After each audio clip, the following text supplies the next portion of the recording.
नाज़रीन, जादू हो जो सर चढ़कर बोले। आइए देखते हैं असेंबली के फ्लोर पर बिलावल भुट्टो जरदारी किस तरह बने इमरान खान की आवाज। सदर जरदारी कहे कि महंगाई में कमी हो रहा है, ये अच्छी बात है, और दूसरी तरफ कैदी नंबर 804 को रहा करो। सदर जरदारी कहे कि दहशतगर्दी का मुकाबला हमें करना है, कैदी नंबर 804 को रहा करो।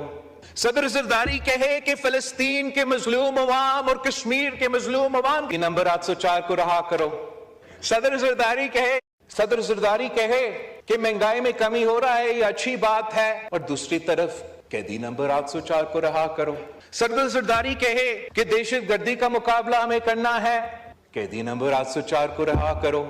सदर जरदारी कहे कि फलस्तीन के मजलूम अवाम और कश्मीर के मजलूम अवाम के साथ हम खड़े हैं, कैदी नंबर 804 को रहा करो। सदर जरदारी कहे नया क्लास का मुखालफत करते हैं, मगर उस पर भी ये कहते हैं कि कैदी नंबर 804 को रहा करो। काश सदर जरदारी के तकरीर को भी उतना एहतराम और इज्जत के साथ सुना जाता जितना पाकिस्तान के मेंबरान पार्लियामान ने कायदे हिज़्ब इख्तिलाफ का तकरीर सुना था। इसलिए मैं समझता हूं कि जो सदर जरदारी की तकरीर था वो आम सियासी तकरीर नहीं था। वो तारीखी तो इस लिहाज से भी था कि 8वीं दफा सदर जरदारी इस हाउस से खिताब कर रहा था, मगर साथ साथ सदर कैदी को रिहा करो, नहीं कैदी को रिहा करो, कैदी को रिहा करो।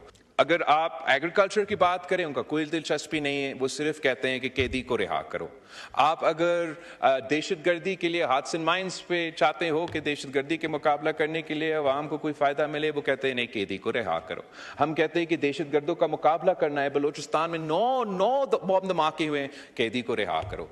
हम कहते हैं कि भारत ने जंग छेड़ा है, जंग का माहौल है, हमने जंग लड़ रहा है, नहीं कैदी को रिहा करो।